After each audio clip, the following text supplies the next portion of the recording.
അയ്യോ വണ്ടി ഓഫായി പോയല്ല. എന്ത് ചെയ്യും?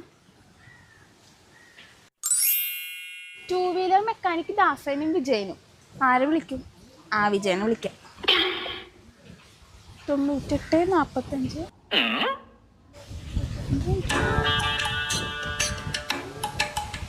ഹലോ, വിജയൻ ചേട്ടനല്ലേ? ചേട്ടാ, ഞാനേ ഈ കെൽട്രോണിന്റെ അടുത്ത് നിൽക്കണേ. എൻ്റെ വണ്ടി കംപ്ലൈന്റ് ആയി. ഒന്ന് വരാവോ? ശരി.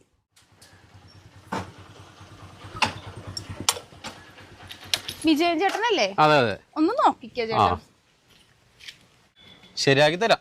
2000 രൂപ വരും. 2000 രൂപയെ? ചേട്ടാ ഒരു മിനിറ്റ്, ഞാൻ ഒരാളെ കൂടി വിളിച്ചിട്ടുണ്ട്. അയാൾ കൂടി ഒന്ന് വരട്ടെ. ശരി, ആയിക്കോട്ടെ. ആളെത്തിയല്ല. മോളെ, സ്കൂട്ടർ കംപ്ലൈന്റ് ആയല്ലേ? ഞാനൊന്ന് നോക്കട്ടെ. അതെ, ഇതൊരു 1000 രൂപ വരും.